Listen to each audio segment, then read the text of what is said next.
Welcome to Failure is Progress, presented by Sweat Factory CrossFit. I am Coach Frankie Ortega. And I am Coach Keith Barber. Join us today as we discuss everything going on inside the CrossFit space, and more importantly, what new and exciting things are happening in our Sweat Factory CrossFit gyms. As always, thank you to all of our listeners. We appreciate the support and truly enjoy the feedback we've been receiving from all of you. Please reach out through our DMs on Instagram. If you aren't already following us, please do so at Failure is Progress, all lowercase. And now, on to today's episode. All right, and we're back with another episode. Man, it's been a minute. It has been a hot minute, but we're here. Heat, definitely hot. It's way too hot. This is extremely hot. But we're still talking about the weather. But yeah, man, it's good to see you again. It's been busy for both of us on both ends of the, I want to say cities. Yeah. But good to have you over here at Afterburn. We're actually recording at Afterburn today, which is pretty cool. It's the first time we record here. Yeah. Usually we record at Claremont or my crib. Quick announcement we'll make to all the athletes. We are starting the 2024 Sweat Factory Summer Games. It's going to be an Olympic-themed competition for all three boxes. We've been trying to figure out a way to kind of create some friendly competitiveness between the three gyms, and I think this is an awesome way to do it. It's going to be happening over the summer.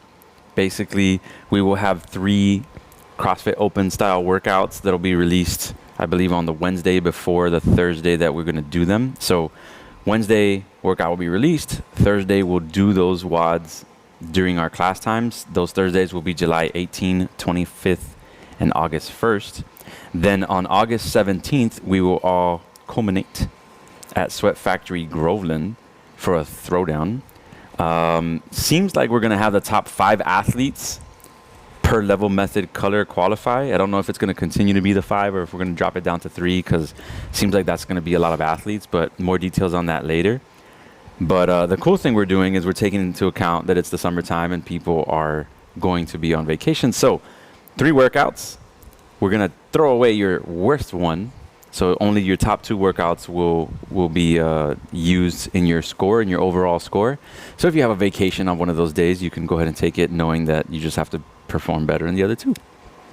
And then, what else am I missing here?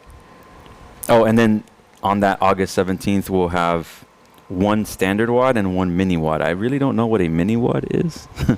I'm assuming it's just going to be like a fast burner type of workout. Yeah, like a 3-minute AMRAP or something. Yeah, just something kind of like a floater for like a regular competition. Okay.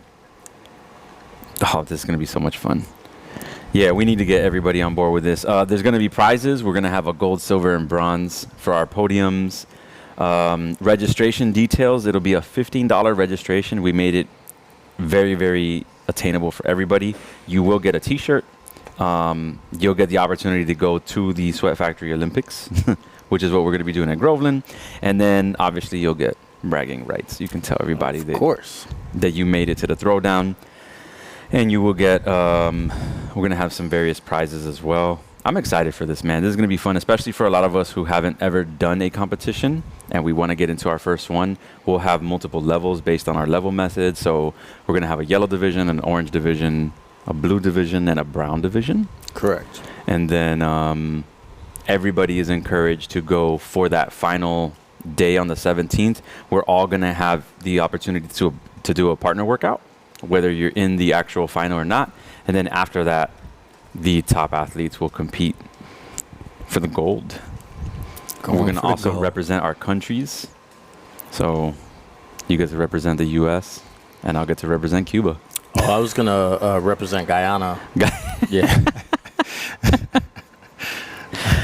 This is going to be fun, man. This is going to be fun. I will see you.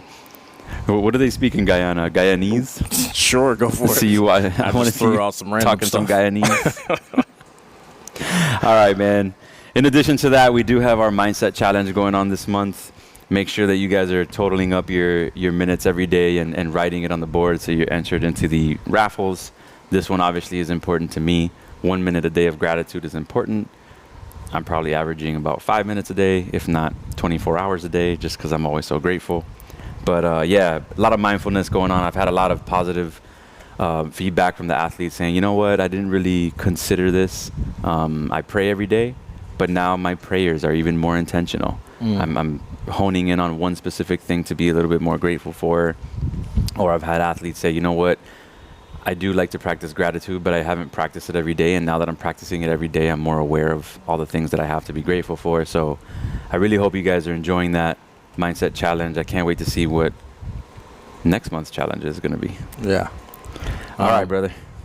The one thing that I was going to say about the mindset challenge was not only the awareness that it brings, but I like what you said a couple days ago, or maybe it was a couple weeks ago, about like practicing happiness.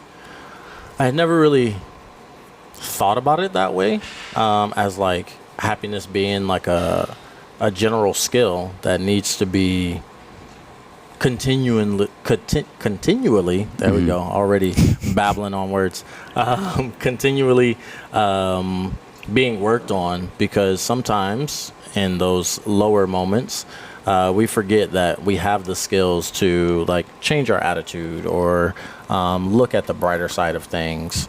And it's just like, we just got to keep flexing that happiness muscle so that, you know, we can always point out something to be grateful for instead of automatically going straight to the negative or going straight to all the things that we can't control or all the things that we just take for granted, you know? So. Yeah, man. I mean, you know, I've talked about this a lot in my mindset classes. We, as human beings, get really good at the things we practice. You know, it's very easy for us to say, oh, well, I want to get good at my power clean. So we start practicing our power cleans, and over time we get better. I want to practice my dubs, right? So you practice and you practice and you practice, you get better. We don't realize when we practice being miserable, when we practice being negative, when we practice being sad or anxious, but we do practice it and we get really good at it. And over time, you're like, man, the world just, why is everything against me? Why is it me every single day I wake up and it's just every single day just sucks, right? Well, you're practicing that.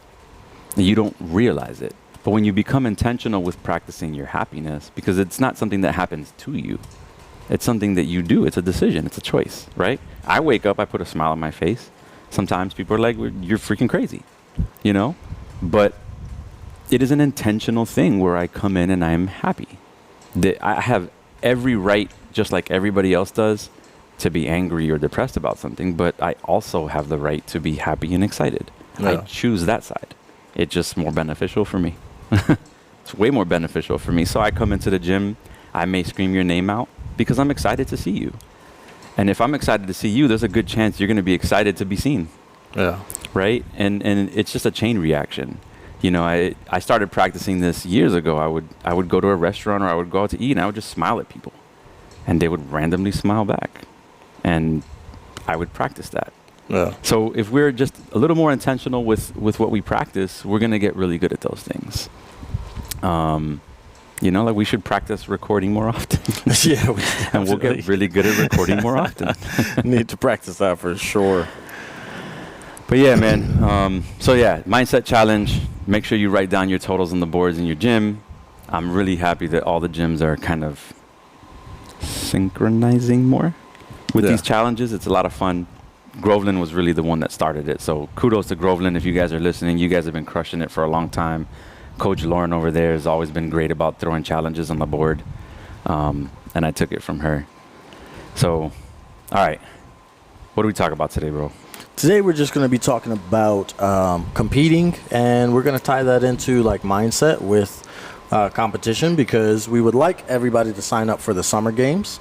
And I would like to give like tips and tricks on how to stay focused and mindful during your competitions, but also like realizing when to just leave it on the floor. You know what I mean? Like at the end of the day, like I was saying earlier, at the end of the day, we're all Sweat Factory, we're all family. And honestly, none of us should be taking any of this too seriously, but there is a time to be more serious than other times for sure. Agreed. Yeah. Agreed. Yeah, we talk about this quite a bit, you know, off air, I guess, off recording.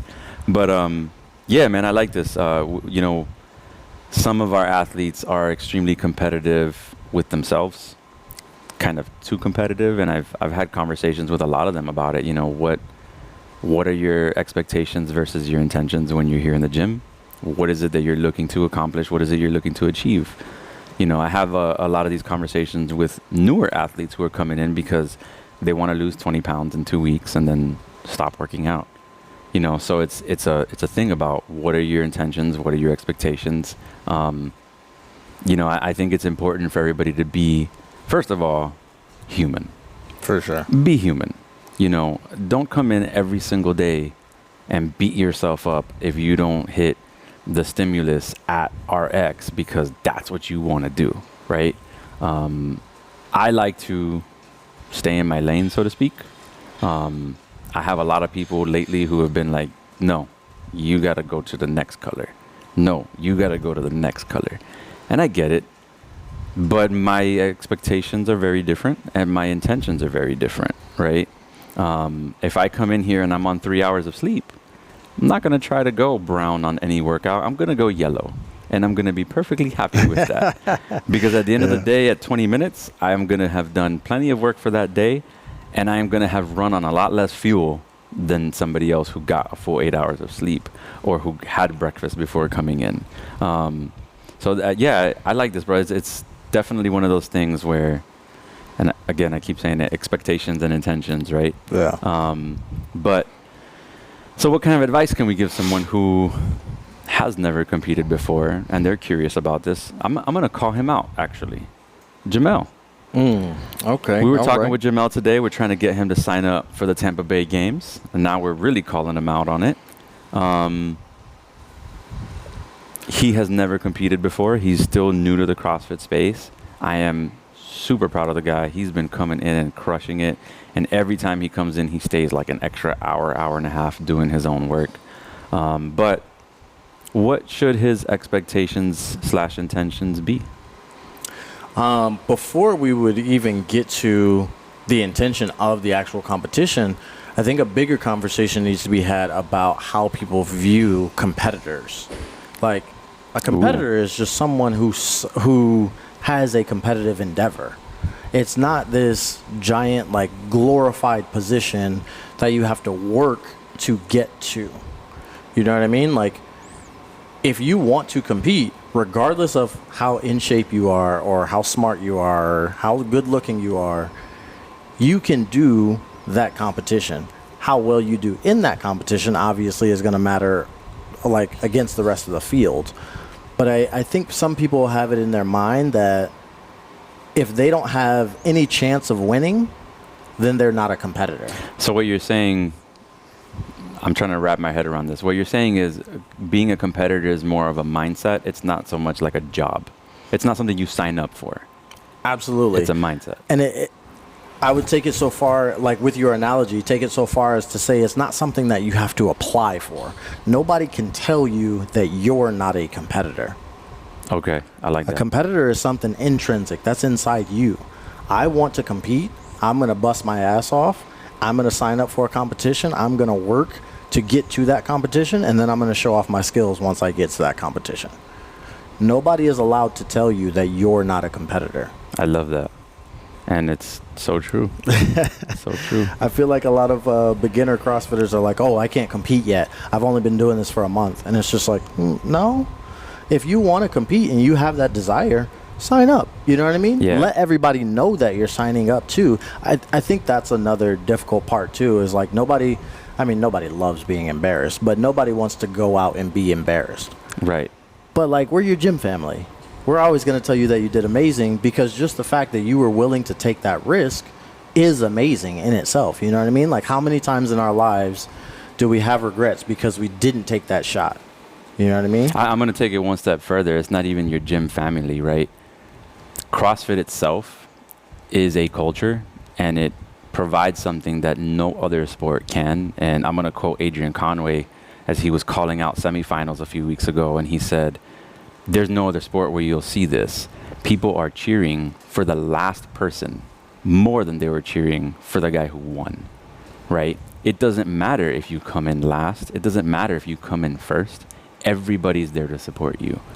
You know, Rebecca Fuselier, when she'd had that, it's probably one of the most iconic moments that I can think of a couple years back. I want to say it was 2020 in Madison, Wisconsin.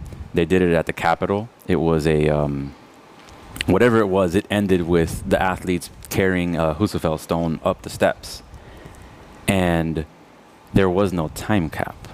So it was, I don't care how long it takes you to do the workout, you're going to finish. She was behind the pack by like 20 minutes, but the entire crowd corralled up behind her and helped her carry that stone up, you know, with their motivation. There is no other sport where you get that. You know, you're watching the NBA Finals right now, the 8th place seed, they're out. Every other seed, they're out. They're at home. They're eating their chicken wings. They're not in the game anymore. If you're in the CrossFit Games, or you're in the Festivus Games, or you're in the workout from Saturday, whatever choice it is that you're at, or whatever position it is you're at, they're cheering for you, whether you're the first guy or you're the last guy. You know, and that's something it's really special. You know, learn to cultivate that and use that to your advantage. You know, don't beat yourself up if you're the last person. Be proud of yourself, because there's 4.7 million other people who didn't have the courage to come and do what you're doing. Absolutely. Maybe those numbers are off, but 4.7 sounds right. 4.7, yes, but it's probably 4.7 billion, not million. Doesn't matter. My intention was there. Yeah. No, we get what you meant, bro. Yeah, absolutely. Like, and it's not just the people from your gym. Like, I emceed for ACC last weekend. Yep. And there were some people during the lift. So it was 3 clean and jerks. And you had, like, if you're an individual, you had 4 minutes to do it in. There were some people that didn't have the biggest lifts, but they had the they were going for like their PR sort of, you know what I mean? Like, it was just a really big weight for them. It was going to be really impressive if they hit this, and this was their weight. And you can see it in their eyes when that bar flies over their head and they get their feet back in line with each other and the judge says down and they put that bar down and the crowd just goes wild. It doesn't matter that they came 18th in that event. It doesn't matter that, you know, so-and-so over there was lifting more weight at the same time that this guy was lifting. What mattered was they put in the effort. And they did their best. honed their skills. They did their best, and we're going to recognize that. Whether you come first or 50th, like, you are a competitor. Like, nobody can take that away from you. I love that. So now you guys know. You're all competitors. If you want to be. Make the choice. Also, the other side of that, don't try to peer pressure people into being a competitor unless your name's Jamel. Because you're definitely doing Tampa Bay games, bro. But I feel like he has that, like, idea that I'm not ready because I can't X. I can't compete because I can't do Y. Or, you know, you look at other competitors and you're like, they can do all of these things. I can only do these things, so I can't compete with them. And that couldn't be further from the truth. Yeah, I mean, I remember when I did my first competition, and it was like, people were saying, are you ready? Are you prepared? And I said, yeah. I mean, doesn't matter how well I perform or how well I don't perform. I've done everything that I can. Now I just have to go have fun, right? I'm not going to get stronger at this point in time. I'm already here. Yeah. So all the work has already been done. Now I get to just come out and have fun with my friends. I remember coming out on the floor and I was really serious because I was in my head. Man, I haven't competed in such a long time. Last time I remember competing was when I played varsity basketball in high school. And I was always so serious then. I probably should be serious now. And as I'm being serious, I'm telling myself, what am I so serious for? What like, I don't have to impress anybody. I'm not getting paid. Noble's not signing my checks. So lighten up. And I started to have fun, and I started to smile, and started to mess with Ron a little bit. You know, Ron's a hoot. And it was like, let's just have fun. And we did great. We did awesome. I don't even remember what place we did. It doesn't matter, you know? We didn't get a medal, but we had fun. We got what we went for. Yeah. And we all did better at our competition than we did in our practices, right? The adrenaline and the fuel of having the crowd there having your loved ones cheer you on, you know, having my kids see me do something that they've never seen me do before, all of that, having UMC on the floor, like all of that gets to you, and all of a sudden your body's doing something that you didn't know you could do, because anytime you're in that realm, you almost get like this disconnect from your emotions. You hear that 3, 2, 1 go, and it's not like being in a class. It's not like your everyday comfort zone. Now you're like, I need to push myself a little bit harder. I know that I can push myself a little bit harder. I can stop myself in class. I'm not going to stop myself here. There's only 3 more minutes. There's only 5 more minutes. Whatever it may be, I can suck it up a little bit longer. This is just one time, you know? So there's definitely something special about it. And then you do those things and you come back to the gym, and now you're like, what about if I pushed myself a little bit further? I know that I can now because I did it, right? So it's just it's a snowball effect. It's very fun. There's a lot of adrenaline. After ACC, I came home and I was telling my wife, like, I need to compete again. Just fired up. I need to get my knees in shape. I need to get my ankle healed up because I want to compete again. But yeah, once these injuries go away, I'm throwing down. It's a lot of fun, man. Let's talk about the other parts of competition, right? So there's obviously the training part, but what else comes into play with it? What else comes into the preparation to, once you've made the decision, okay, yes, I'm a competitor and I want to get into this, what else can we do to start giving ourselves better preparation in anticipation? Shun. The biggest thing with that is like how you approach your workouts. I think because of like the slight competitive aspect of CrossFit, we go into a workout trying to figure out how we can get our best score. I think what we should be doing is going into a workout trying to figure out what is the best way for me to get better from this workout. For instance, yesterday we had 4 rounds for a time, or 4 sets. And it was, we had 8 ring dips, 30 double unders, 20 push-ups, and then 90 single unders. I didn't do the 90 single unders. I did crossovers, single under crossovers. Jen was coaching, Jen Rice from Claremont was coaching, and she challenged us during the teaching portion of class to do some single unders. And I struggled with it. That workout took me 20 minutes. If I take the take the crossovers out and put the single unders back in, I finished that workout 5 minutes faster. Right. You know what I mean? But because my intention, I like that word. I like that you smiled when you said it. Because I'm looking at you, bro. That's your thing. I love it. Because my intention was to challenge myself and actually get better at the skill of jumping rope, I chose the more difficult movement. And I don't think that's a choice that our athletes are even thinking about, regardless of whether or not they're trying to make that choice. I don't even think it's something that they think about when they approach their workouts. I think they look at a workout and they're like, okay, I can do that unbroken. That might be a little bit heavy, so I might have to do a level down. There's no way I could do that, so I'm just going to go ahead and sub that movement out. Or, oh, I got a good scaling option for this to get the most I can out of my score. Yeah, I like that, man. I've been, again, very intentional with my workouts recently as I'm trying to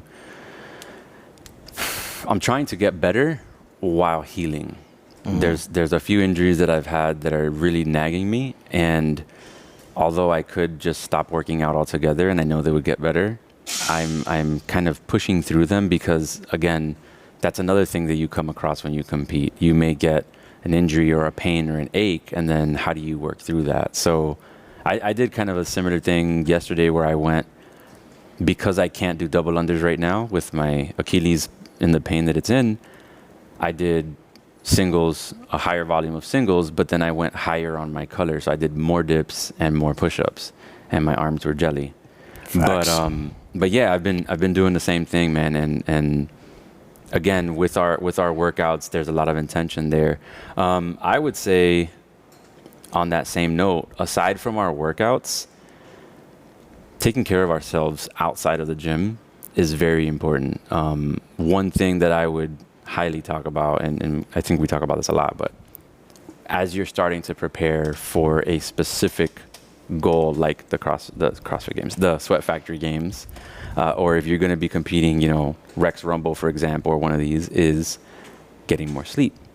You know, I signed up my daughter Maddie for Rex Rumble, and I started telling her, listen, I understand it's summertime, but for the next few weeks, I want you to really start focusing on getting more sleep. I want you to go to sleep earlier, and I want you to wake up as late as you can. I'm not going to wake you up. Just get as much sleep as you can, because she's going to create a lot of positive effects within her body as she prepares for that. Once the competition's over, that's cool. She can go back to pulling all-nighters. But that's a big thing for us. You know, we have so many things in our day-to-day lives. We're trying to train for a competition while we're raising children, while we're doing house chores, while we're doing our responsibilities, while we're working.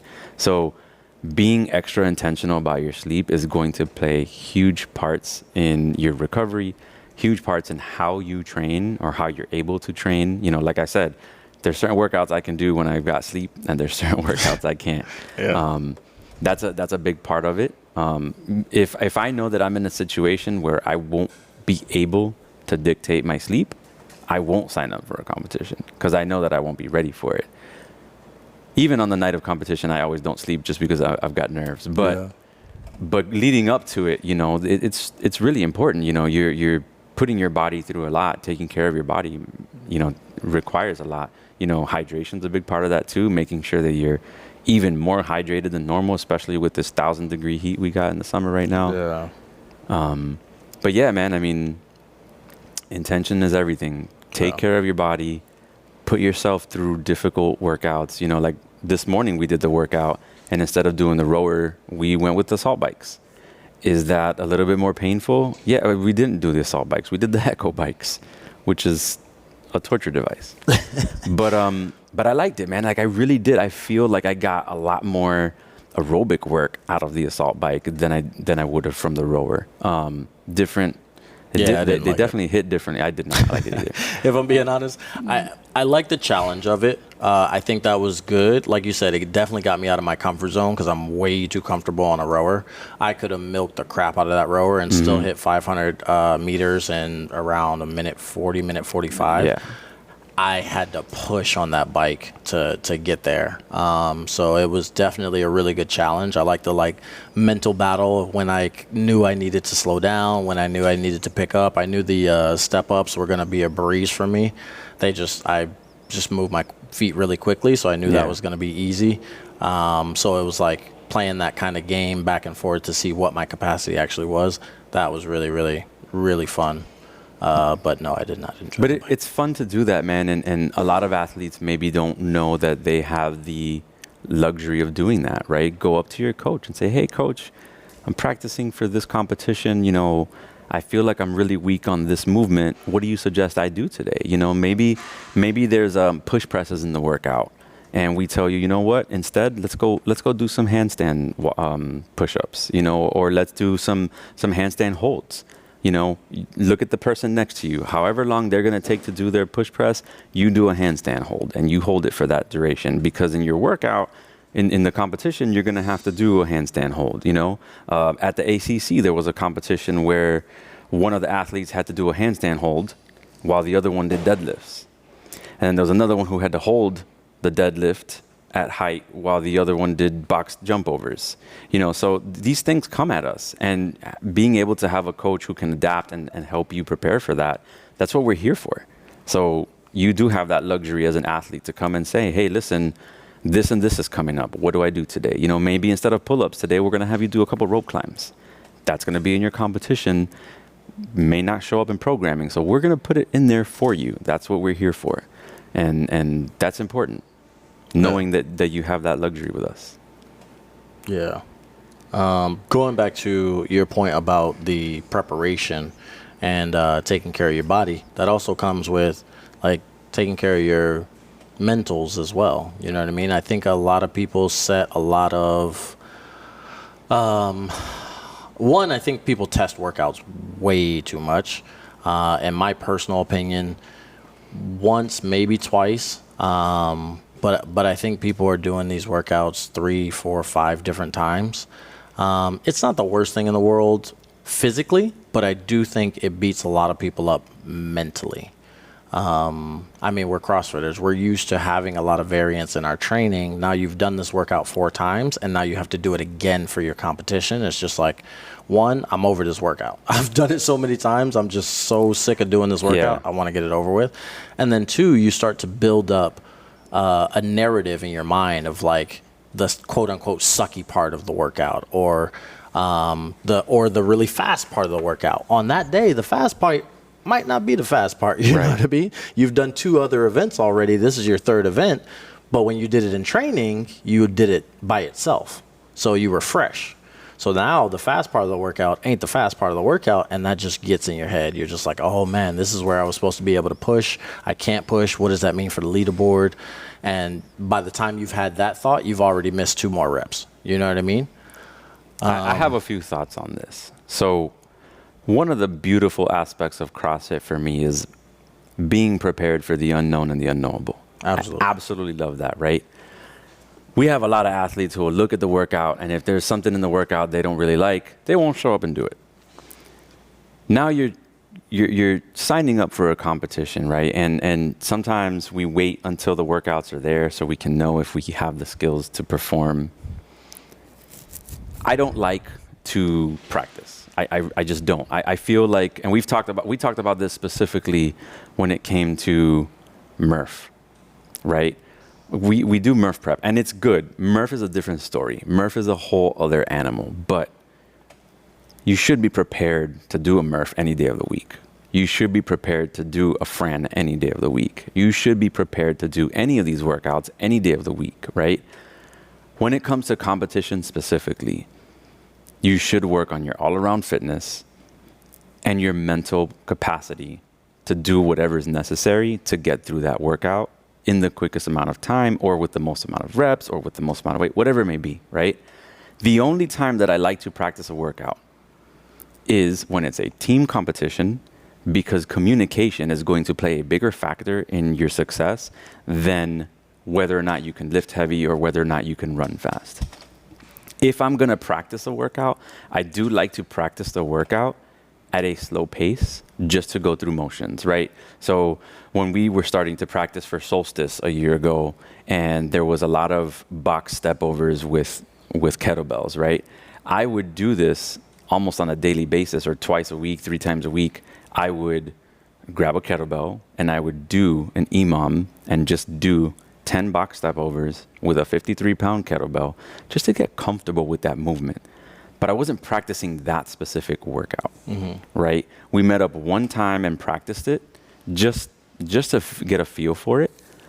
But at the end of the day, what really mattered in that workout was that I was practicing a movement that I'm not familiar with. So if you know that you have a workout that's going to be toes to bar and then power cleans and then box step overs, pick the one that you're least good at and do a little bit of that movement every single day, working up until you get to the competition. And that's going to get you further than practicing that competition 2 or 3 or that workout 2 or 3 times before you go to the comp. For sure. Like, I 100% agree with that. Like Bruce Lee's quote, right? I'm not scared of the guy who can punch 10,000 times. I'm scared of the guy who can punch once for 10,000 days. That's the guy that I'm scared of, right? So take that one thing that you're not comfortable with. When we were getting ready for Tampa Bay Games last year, I did 10-minute EMOMs between burpees and air bikes every single day for like 3 weeks leading up to it. Why? Because I hate the assault bike and I hate burpees. So that's what I worked on. And I probably did the fastest burpees and the fastest I did on, the assault bike killed me regardless. But I felt comfortable. Yeah. Because I had become familiar and I had allowed my body to acclimate to being in those movements, right? It wasn't a shock to the system. But yeah, man, I mean, I think that's a missed opportunity for a lot of athletes. They don't understand, it's not that specific workout and the combination of the movements in it. What are you comfortable with? And then mentally, do you have the capacity to push yourself through it? Because that's going to ultimately be the deciding factor. Absolutely. Like, how are you going to deal with that adversity, like on the competition floor? You can do this workout 1,000 times, but it's not going to feel the way it feels on the competition floor. Like I said, there's no way you're going to create all the elements and all the variables that go into being on the competition floor for that specific event. There's no way you're going to create all of that atmosphere and put yourself in that situation to know exactly how you're going to respond to it. What you can do, like you said, is put yourself in more uncomfortable situations and see how you mentally deal with that. For instance, go outside and do some workouts. We do workouts inside. It's not exactly the coolest place to do it. Cool as in like temperature, because we still have like the heat and all of that stuff. But go outside and do a workout when it's like muggy, it's 97 degrees, Can't and breathe. now you have to pick up that barbell. Yeah. You know what I mean? Like that's probably the most uncomfortable you can get during a workout. And feel how you start to overcome those adversities and the mental struggles that you have to go with. Like, oh man, like I just don't feel like myself right now. I don't feel like I'm in my body doing this workout. I don't know whose body this is, but this isn't how I work out. Yeah. You know what I mean? And how you're going to deal with that mentally. Yeah, I mean, we were talking about this recently about why I like GoRuck and GoRuck Challenge and stuff, right? The whole purpose of a GoRuck Challenge is to make you uncomfortable, right? And for those of you who've never heard of a GoRuck Challenge, they're usually 6, 12, or 24-hour. They're not competitions. They're more like, God, I don't even know how to describe them after all these years, but basically, you get together and a special forces cadre is going to lead you through various exercises, and then you will put anywhere between 12 and 25, maybe even 50 miles with a weighted backpack on. It's really, really fun, insane, out of your mind, but trust me, it's a lot of fun. Anyways, getting you uncomfortable is all it's about, right? We've talked about the camaraderie between military and why people in the military get along so well, right? You jump into the Army, you're side by side with somebody you've never met. But the moment that the cadre throws you into something that really sucks and you're suffering alongside someone else, you're best friends. That guy is my brother because he went through the crap with me, right? This is a lot of what GoRuck does, right? And when you're in these GoRuck challenges, they may make you walk into the water at the beach with your ruck on, with your clothes on, with everything on, boots, and you come out of that salt water, your backpack is full of water, it's really uncomfortable, right? And then what do? They make you lie on the ground and roll around wet in the sand. They make you do sugar cookies and throw sand at each other, and now you're even more uncomfortable, right? You're doing things that you would never do if somebody wasn't telling you to do it. Yeah. And then when it's over, you're like, I did that. Yeah. I put myself in that situation and I got through it. You probably made a few friends, people you didn't know. They helped you carry something you didn't think you could carry. Yeah. And then you did something that you probably wouldn't ever do. Why would anyone ever go into the beach fully clothed with a heavy backpack and then come out and then roll around in sand? You wouldn't. Yeah. And that's why they make you do it, right? And it's the same thing, if you think about it, with some of these workouts. Like, why would anybody put a combination of power cleans and snatches with double unders? Or why would anybody make you do lunges and then make you do box step overs, right? This is the purpose, to make you be uncomfortable and make you perform under pressure. Prepare for the unknown and the unknowable. Then when you're done, there's an accomplishment nobody could take away from you. Yeah. That actually sounded really good. I'm proud of myself for that. That was really good, bro. You should be proud of yourself. That was going to be my anchoring point for the end of the episode. So I set you up. You did, bro. That was perfect. As a competitor, like, that's what it's all about. It's you walking off that competition floor being like, yo, I just did that. I set out to get this done. I went through some uncomfortable things. I had the mental battles. I had the physical battles. No one and nobody, nothing could stop me from getting this done. And I did it. That was me. You know what I mean? And you can take that feeling and implement it in other areas of your life. It's going to build your confidence. It's going to make you feel more successful. And that's the one thing that I really love about having a competitor's mindset, is that no matter what, when you walk off that competition floor, whatever just happened, nobody can take that away from you. Yeah, you know, it just reminded me talking about this of someone, and I'm going to say her name because after seeing what she went through at ACC, I was just like, wow, what a special human being. Morgan. Morgan Sayok? Yep. Did I say that right? I know she's particular about how it's said. I watched her for her lift. There was a max. Remind me what it was again. It was 3 clean and jerks? Yeah, 3 clean and jerks as heavy as possible. As heavy as possible, right.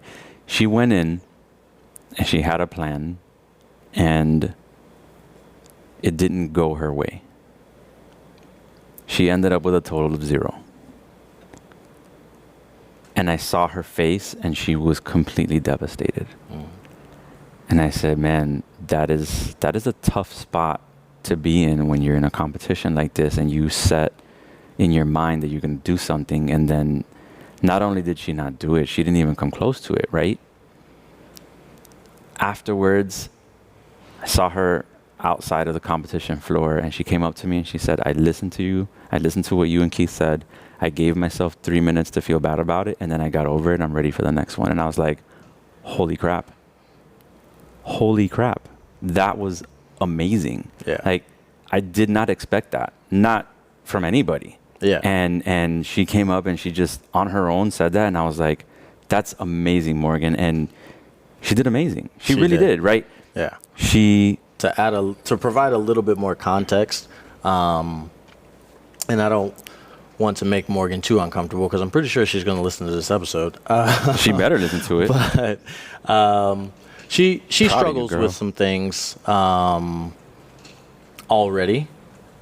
So for her to go out and do an individual competition was already a big deal.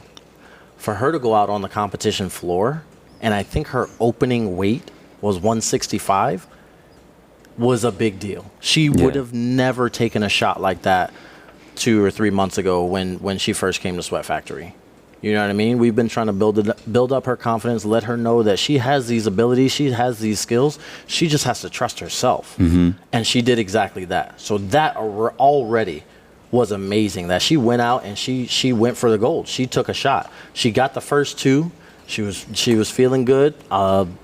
Minor error on the last one caused her to lean a little bit forward on her clean. I think the nerves just got to her. It wasn't even a bad lift. It was just a little bit forward. Yeah. The only problem was if you missed one, you had to start all 3 over again, and she just didn't have enough time to do all 3. She got capped. But she took a shot. You know what I mean? Like she took a risk, and she, being someone who's super risk adverse, that's an even bigger deal to me.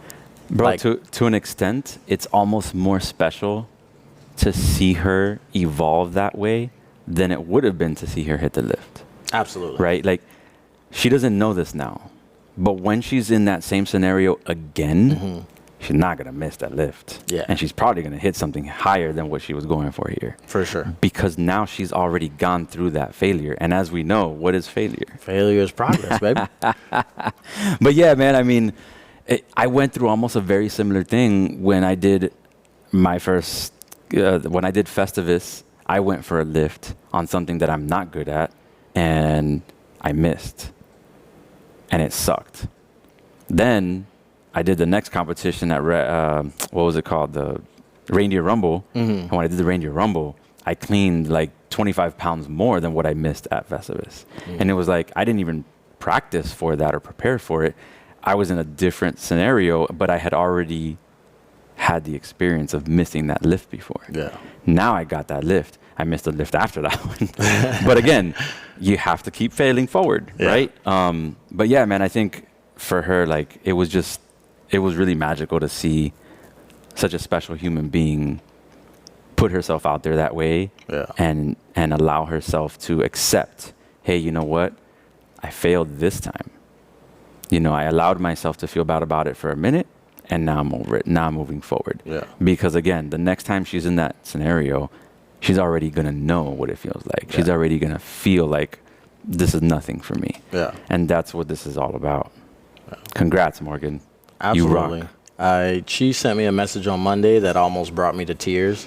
I won't share the details. I feel like that's just a moment for us, but it was a really sweet message, and I just had to message her back and be like, I'm so proud of you for trusting us at Sweat Factory and doing the work, you know what I mean? Like Yeah. doing the hard things to get better at those things you struggle at. She came in and admitted herself that she struggles with like her mental health and stuff like that. Like that's not something that I just observed, you know what I mean? Right. Like she was vulnerable in a moment and she like just told me. So it's just always something that I keep in the back of my mind when I'm coaching her. And the fact that she's willing to open up and let this complete stranger help her out with this thing that she knows she's been struggling with is just absolutely amazing. I couldn't be more proud of her, honestly. Yeah, it was great to watch her to compete. It was great to watch her husband John compete. Yeah. Unfortunately, I stopped working out at that gym as often as I could when they first started. But I do get to stop in every once in a while and see them. And I work out with Morgan on the competition team on Saturdays. And being able to see them compete on the competition floor was really, really fun, man. Like, Yeah. what a great couple of human I think beings. that was John's very first individual competition.